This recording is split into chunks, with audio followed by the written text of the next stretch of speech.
ಶಕ್ತಿಹಸ್तं ವಿರೂಪಾಕ್ಷಂ ಶಿಖೀವಾಹಂ ಷಡಾನನಂ ದಾರುಣಂ ರಿಪುರೋಗಜ್ಞಂ ಭಾವವೇ ಕುಕ್ಕುಟಧ್ವಜಂ. ಓಂ ಸುಬ್ರಹ್ಮಣ್ಯ ಸ್ವಾಮಿಯೇ ನಮಃ. ನಮಸ್ಕಾರ ವೀಕ್ಷಕರೇ.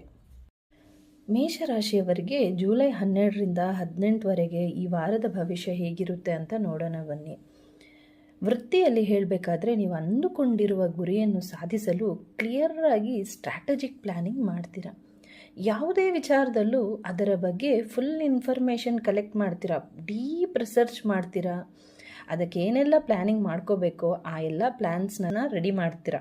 ಕಂಪನಿನಲ್ಲಿ 1 ವರ್ಷಕ್ಕಾಗುವಷ್ಟು ಸೇಲ್ಸ್ ಅಥವಾ ಪ್ರಾಫಿಟ್ ಇರಲಿ, ನೀವು 6 ತಿಂಗಳಿಗೆ ತರಬೇಕು ಅಂತ ನಿಮ್ಮ ಮನಸ್ಥಿತಿ ಇರುತ್ತೆ. ನಿಮ್ಮ ಟ್ಯಾಲೆಂಟಿಂದ ನೀವು ಆ ಥರ ತರ್ತೀರಾ ಕೂಡ.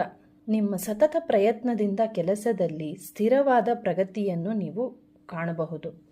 ಮತ್ತು ಯಾವುದೇ ಕಾರಣಕ್ಕೂ ಇಂಪಾರ್ಟೆಂಟ್ ನಿರ್ಧಾರಗಳನ್ನು ಆತುರ ಪಟ್ಟು ತೆಗೆದುಕೊಳ್ಳೋದು ಹೋಗಬೇಡಿ. ಆ ಹೀಟ್ ಮೂಮೆಂಟಲ್ಲಿ ನೀವು ತುಂಬಾ ಮುಖ್ಯವಾಗಿರೋ ನಿರ್ಧಾರಗಳನ್ನು ತೊಗೊಂಡ್ಬಿಟ್ರೆ ಆಮೇಲೆ ನೀವು ಪಶ್ಚಾತ್ತಾಪ ಪಡಬೇಕಾಗುತ್ತೆ. ಸಡನ್ನಾಗಿ ಏನಕ್ಕಪ್ಪ ಈ ಥರ ನಾನು ಡಿಸಿಷನ್ಸ್ ಮಾಡಿದೆ ಅಂತ. ಯಾವುದೇ ಡಿಸಿಷನ್ಸ್ ಇರಲಿ ತುಂಬ ತಾಳ್ಮೆಯಿಂದ ಯೋಚನೆ ಮಾಡಿ ಆಮೇಲೆ ನೀವು ನಿರ್ಧಾರಗಳನ್ನು ತಗೋಬೇಕು. ನೀವು ಒಬ್ಬರೇ ಪ್ರಾಜೆಕ್ಟ್ ಜವಾಬ್ದಾರಿಯನ್ನು ನಿಭಾಯಿಸುವ ಬದಲು ಟೀಮ್ ಜೊತೆ ನೀವು ವರ್ಕ್ ಮಾಡಿದ್ರೆ ಒಳ್ಳೆ ರಿಸಲ್ಟ್ ಸಿಗುವ ಸಾಧ್ಯತೆ ಇರುತ್ತೆ.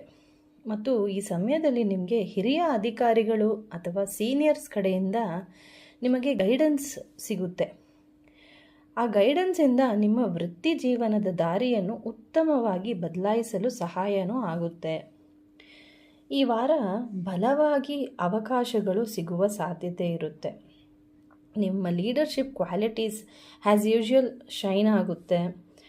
ಗೌರ್ಮೆಂಟ್ ಜಾಬ್ನಲ್ಲಿರೋರು ಅಥವಾ ಎಜುಕೇಷನ್ ಅಡ್ಮಿನಿಸ್ಟ್ರೇಷನ್ ಡಿಪಾರ್ಟ್ಮೆಂಟ್ನಲ್ಲಿರೋರಿಗೆ ತುಂಬಾ ಅನುಕೂಲಕರವಾಗಿರುತ್ತೆ. ಬುಧ ಸೂರ್ಯನ ಹತ್ತಿರ ಇರೋದ್ರಿಂದ ಅಸ್ತನಾಗಿರೋದ್ರಿಂದ ಯಾವುದೇ ಇಮೇಲ್ಸ್ ಇರಲಿ ಅಥವಾ ಕಾಂಟ್ರಾಕ್ಟ್ಸ್ ಇರಲಿ, ಮುಂಚೆ ಯಾವುದೇ ಡಾಕ್ಯುಮೆಂಟ್ಗಳನ್ನು ನೀವು ಸೈನ್ ಮಾಡುವ ಮುಂಚೆ ಸರಿಯಾಗಿ 2-3 ಸಲ ಚೆಕ್ ಮಾಡಿ ಆಮೇಲೆ ಆನಂತರ ನೀವು ಸೈನ್ ಮಾಡಬೇಕಾಗುತ್ತೆ. ಹಣಕಾಸಿನ ವಿಚಾರದಲ್ಲಿ ಹೇಳಬೇಕಾದ್ರೆ ಆದಾಯದಲ್ಲಿ ಸ್ಥಿರತೆ ಕಾಣ್ತೀರಾ. ಸಂಪಾದನೆ ಚೆನ್ನಾಗಿದೆ ಅಂತ ನೀವು ಎಮೋಷ್ನಲ್ ಆಗಿ ಖರ್ಚುಗಳನ್ನು ಮಾಡೋದು ನೀವು ತಪ್ಪಿಸ್ಬೇಕು, ಅವಾಯ್ಡ್ ಮಾಡಬೇಕು. ನೀವು ಹಣಕಾಸಿನ ವಿಷಯದಲ್ಲಿ ಫುಲ್ ಡಿಸಿಪ್ಲಿನ್ ತಂದರೆ ನಿಮಗೆ ಹೆಚ್ಚು ಅನುಕೂಲವಾಗುತ್ತೆ.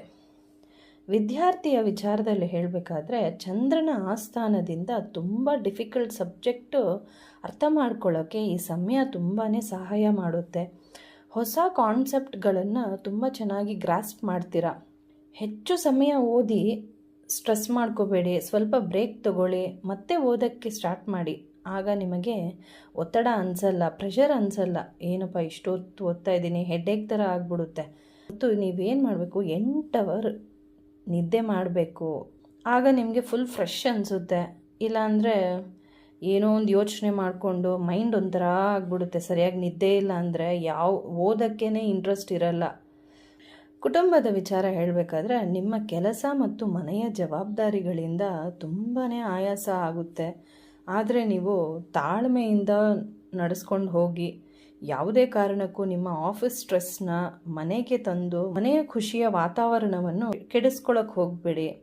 ಆದಷ್ಟು ಮೌನವಾಗಿದ್ದು ನಿಮ್ಮ ಜವಾಬ್ದಾರಿಗಳನ್ನು ನಿಭಾಯಿಸಿ. ಒಂದಿನ ಒತ್ತಡ, ಇನ್ನೊಂದು ದಿನ ಸಂತೋಷ ಇದ್ದೇ ಇರುತ್ತೆ.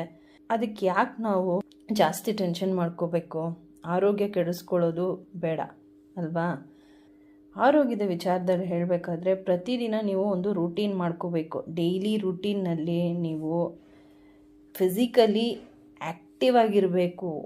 ವಾಕಿಂಗ್ ಮಾಡಬೇಕು ಅಥವಾ ಸ್ಟ್ರೆಚಿಂಗ್ ಎಕ್ಸಸೈಸು, ಜಿಮ್ ಹೋಗೋದಿದ್ರೆ ಜಿಮ್ಗೆ ಹೋಗಿ. ಒಟ್ಟಾರೆ ನೀವು ಫಿಸಿಕಲ್ ಆ್ಯಕ್ಟಿವಿಟಿ ನೀವು ಮಾಡಲೇಬೇಕು.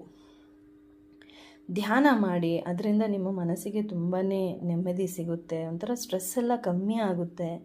ಮತ್ತು ನೇಚರ್ಗೆ ಕನೆಕ್ಟ್ ಆಗಿ ವಾಕಿಂಗ್ಗೆ ಹೋಗಿ.